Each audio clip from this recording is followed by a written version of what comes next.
Miremos a nuestro alrededor. Cada objeto que tocamos a diario, cada herramienta que simplemente damos por sentada, en realidad es el resultado de millones de años de puro fracaso humano. Porque la perfección no nace de la nada, se esculpe, poco a poco, a través del error. Imaginemos por un instante un espacio doméstico moderno, cálido, seguro, completamente bajo nuestro control.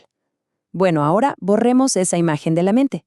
Vamos a retroceder bruscamente en el tiempo, 1,5 millones de años atrás, a la cruda e implacable realidad de la garganta de Olduvai, en Tanzania. Justo aquí, bajo un sol abrasador, la historia de nuestra especie se reescribe por completo. Un descubrimiento recientísimo acaba de sacudir los cimientos de la arqueología. Hace exactamente 1,5 millones de años, los primeros humanos no solo estaban sobreviviendo, no, comenzaron a trabajar el hueso de forma sistemática para crear herramientas. Es un hito absolutamente sin precedentes. Para ponerlo en perspectiva, esto es 1,000,000 de años antes de lo que la ciencia creía posible. Y ojo, porque esto no es solo un simple cambio en el calendario, es un salto cognitivo monumental. Hasta ese momento preciso, la relación con el entorno era, digamos, básica. Los animales eran depredadores letales, competidores por la comida o simplemente alimento. Pero de pronto, algo hace clic, algo cambia fundamentalmente en la mente humana. El animal se transforma, pasa a ser visto como una fuente vital de materia prima tecnológica. Aquí está, literalmente, el verdadero inicio del ingenio. Demos un salto enorme en el tiempo. Llegamos a la era paleolítica, entre 23,000 y 12,000 años atrás. Y aquí yace uno de los enigmas más fascinantes de toda la prehistoria, el mal llamado bastón perforado. Un artefacto que, francamente, desconcertó a la ciencia durante muchísimas décadas.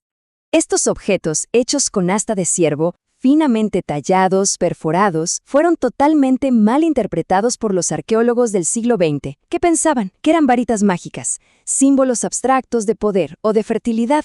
Pasaron por alto por completo su verdadera genialidad mecánica. Hoy, gracias a la tecnología, el misterio está resuelto.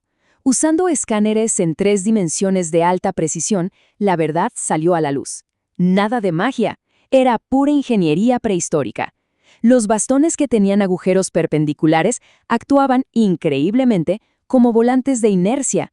Eran ruecas manuales para hilar cuerdas de crin de caballo. ¿Y los de agujeros oblicuos?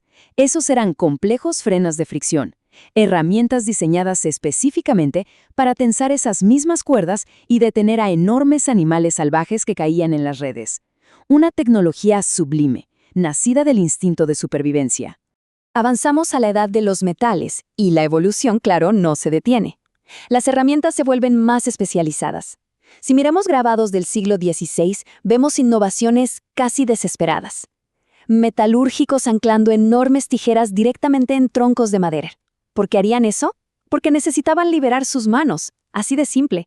Un rediseño brillante forjado únicamente por la enorme frustración de no tener suficientes extremidades para hacer el trabajo. Ahora, hay que preguntarse algo. ¿Cuánto valía realmente el metal en la Edad Media? Era un recurso tan sumamente costoso que esto del reciclaje no era una moda, era una cuestión de vida o muerte. Todo se reparaba, todo volvía a fundirse, absolutamente nada se desperdiciaba. Y el nivel de valor era tal que las rejas de los arados funcionaban literalmente como dinero en la España medieval. Los registros documentales de esa época son clarísimos. Se utilizaban herramientas agrícolas comunes para pagar rentas, para pagar multas. Así que el metal era moneda de cambio. El metal era poder absoluto. Y justo aquí es donde entra una filosofía contemporánea fascinante. Una idea formulada por el ingeniero Henry Petrovsky. Es un concepto que conecta directamente esas antiguas y rústicas herramientas de supervivencia con los objetos más pulidos que tenemos en casa hoy en día. Un principio universal que rige todo, pero todo el diseño. La tesis central de Petrovsky es bastante implacable. Dice así: la forma sigue al fracaso. Olvidemos esa idea romántica de la inspiración divina repentina, donde el inventor grita ¡Eureka! Los objetos evolucionan y adquieren formas nuevas por una sola razón: La versión anterior falló en su propósito, dejó de funcionar como queríamos y, tarde o temprano, nos decepcionó profundamente. Llevemos esta poderosa idea a un lugar que todos conocemos muy bien, la mesa del comedor. Pensemos en esto. Si la forma sigue al fracaso, entonces nuestros elegantes y brillantes cubiertos tienen un pasado bastante oscuro. Un origen que fue violento, torpe y sumamente ineficiente. Contemplemos por un momento el escramasax sajón, un pesado y tosco cuchillo medieval multiusos. Era el compañero inseparable de su dueño. Ahora, imaginemos intentar tener una cena formal utilizando únicamente este enorme cuchillo punzante. Cortabas la carne y luego la pinchabas con esa misma hoja afilada para llevarla a la boca. Las crónicas de la época nos cuentan que comer usando 1 o 2 cuchillos era altamente peligroso. Y seamos sinceros, muy grasiento. Era un método bárbaro que suplicaba a gritos una mejora urgente. Fue justamente el fracaso rotundo de esos cuchillos al intentar sujetar un trozo de carne resbaladiza lo que desató una revolución en la mesa. Y así nace el tenedor moderno. Bueno, al principio era solo un simple instrumento de 2 puntas para poder estabilizar el corte. El tenedor no apareció de la nada por un capricho estético de la realeza. Evolucionó porque usar cuchillos causaba accidentes sumamente frustrantes. Como vemos, la forma es dictada, siempre por la disfunción.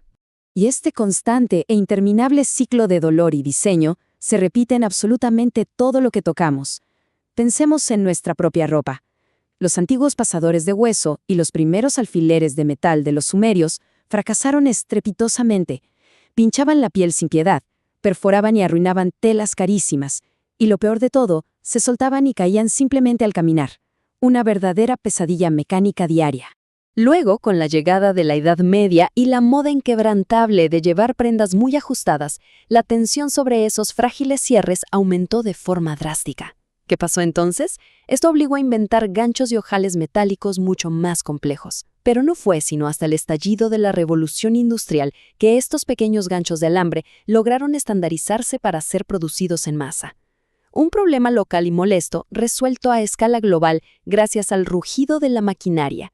Y claro, si hablamos de pequeños alambres doblados a causa del fracaso, tenemos que mencionar al humible clip de papel, otra gran innovación que fue impulsada puramente por la ineficacia de los alfileres rectos, que siempre terminaban rasgando los documentos importantes. Patentado en su forma más temprana por Johann Waller, resulta que este simple objeto de oficina adquirió un significado histórico profundo. Durante la Segunda Guerra Mundial, los noruegos comenzaron a llevarlo prendido en las solapas de sus ropas. Era un símbolo silencioso, pero un símbolo firme de resistencia y unidad frente a la ocupación enemiga. Un objeto tan cotidiano y minúsculo, convertido en un inmenso acto de valentía. Volvamos ahora mismo a nuestro entorno más cercano, a ese interior doméstico del que hablamos, a todo eso que nos rodea en este preciso instante. El simple botón de la camisa, la taza de café sobre la mesa o el teclado bajo nuestros dedos. Hay que entender algo. Ninguno de estos diseños es verdaderamente definitivo. Cada objeto que vemos es solo un puente temporal en la historia, una estructura utilitaria que ha sido construida directamente sobre los escombros de miles de fracasos pasados. Es, en esencia, una evolución sin fin. Vivimos inmersos todos los días en un mundo que ha sido diseñado por nuestros propios errores. Es como un vasto ecosistema de imperfecciones que corregimos continuamente. Así que, la próxima vez que un mecanismo se trabe o una herramienta nos resulte inútil y nos frustre, no hay motivo para enojarse. Al contrario, hay que observar con mucha atención, porque el ciclo implacable de la invención nunca, pero nunca se detiene. Y la verdadera pregunta que nos queda flotando en el aire hoy es, ¿qué objeto mundano, justo ahí en nuestras propias manos, está fallando ahora mismo, simplemente esperando su turno para evolucionar?